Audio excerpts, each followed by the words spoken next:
Yeah, it's always a special time when you get to any sort of final. So Challenge Cup is, one of the most historic cups to lift. So to get back there with the women's team as a coach is brilliant, especially second year on the trot.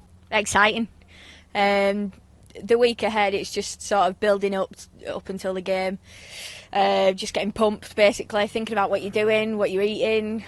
I think it's just, constantly on your mind, and you're just really looking forward to getting out there and just being around the girls, soaking up the atmosphere. Different to playing, definitely. I think, to be honest, if I look at both ends of the spectrum, when I was playing in the Challenge Cup final myself, I was like, I probably wasn't nervous at all, to be honest, because I got all the control in my own two hands when I get out in that pitch. But as a coach, I tell you, I'm losing some hair on the top of my head from coaching, but it's been outstanding regardless. I love it, although, every emotion under the sun goes through my body come the final week. I wouldn't swap it for anything in the world. It's almost like now we're halfway up the hill, and it's a case of just keeping going, and so we can look down and we've won it. But yeah, like last year we won it. So if anything, I suppose that pressure's on us to sort of retain that. So I know great teams win cups once, but definitely great teams sort of retain them trophies. So that's what we're really looking to do. Yeah, I think the win against Saints was a real good indicator of how we're starting to grow as a team, starting to believe in each other, and the ability to be able to dig out a win in the toughest of situations. We came into the half behind and had to really hang in there and work our way out of that position, when I think we were 12-6 down or something like that. So, the girls really dug in, and we've been putting in some hard yards at training, leading up to that first quarterfinal against Warrington. So we worked really hard getting up to that stage, and then I think just quietly I knew personally the girls could dig it out and get the win, but at the end of the day, I can only yell instructions from the sideline. It's up to them to band together and go get that win. I think you'd be daft not to sort of think about it, especially with women's sport now. I've played at really smaller grounds, like bloody Clayton and amateur teams. So to now look at rugby and look at the women's game, to see where it's growing is absolutely phenomenal. So yeah, really excited about going to Bolton.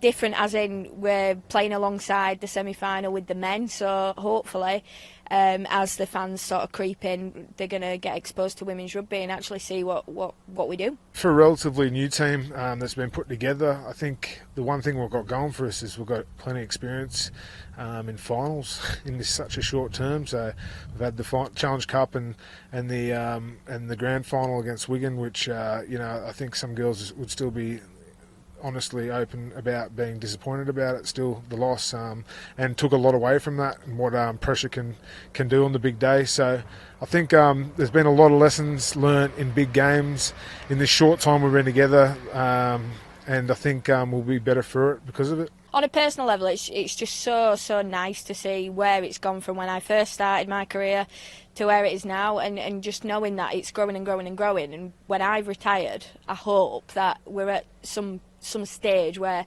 we're now being paid to play, and yeah, it's so nice to just see the sport growing, see kids getting interested in it.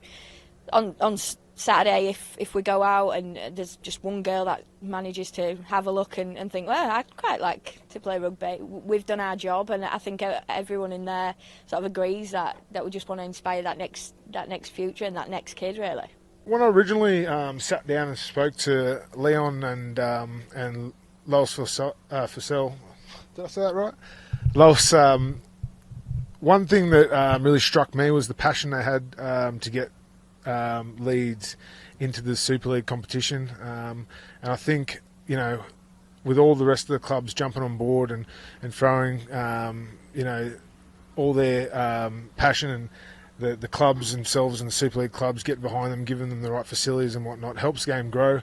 I think this year came along after such a successful season, 2018. I don't just mean as a club, but as a competition. It's great to see, the likes of the RFL jump on board and our league now starting to live stream them, and a lot of the clubs that live stream themselves. So it's starting to get a lot of attention, and I think it's deserved too, because the girls put on a really great brand of rugby. I mean, they really go out there and absolutely get stuck in, and the skill factor behind it's brilliant. I always talk about it as like being pure rugby league, back in the old days when, they used to throw the ball around a bit and, have a real dig at each other offensively and defensively, and sort of taking that wrestle out of the game and just playing it in the purest sense. So, it's a great product. I think the girls are really, the way they hold themselves week in and week out when they play the game, are really starting to grow it.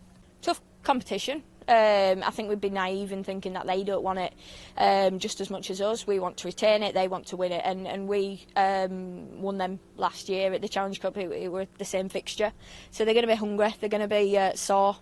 So we expect a good competition, but I think we're ready for it. We're prepared. Atmosphere in camp is buzzing, so I think we're just really keen to do a job now and get out there. I think I'll just be pumped for it, but I suppose now I'm a bit more experienced. It's easy to say that, but I know if you'd have asked me a few years ago, I definitely would have been nervous, especially with the occasion. But now I just know for a fact, I trust in my team, we can do the job. It's just about getting out there and delivering. Picking the team is probably the toughest part of the gig. There's a lot of girls that have sacrificed a lot. A lot of training sessions, a lot of hard days, a lot of time away from their family. So when it comes to the crunch, you've got to pick a 17. It's a really, really tough gig, and it is stressful. But I've got a really good, assistants. I say assistants because they're twins. Two assistant coaches that are really helpful, and a brilliant manager that helps out big time with that as well. So we get together and we'll figure out what's going to be best, not just for the individual, but for the team. It's not as daunting. You've done it before. It's like anything. If you're doing something for the first time, it's that unknown. But it's not unknown. We know what we've got to do. We know how to do it. And it's a long 80 minutes. And it's just about managing the game, sticking around each other, because things are going to go wrong. And we know that. It's just about getting around one another and reacting to it. And attitudes and effort, hopefully, will be rewarded. And what would it be like to retain the cup?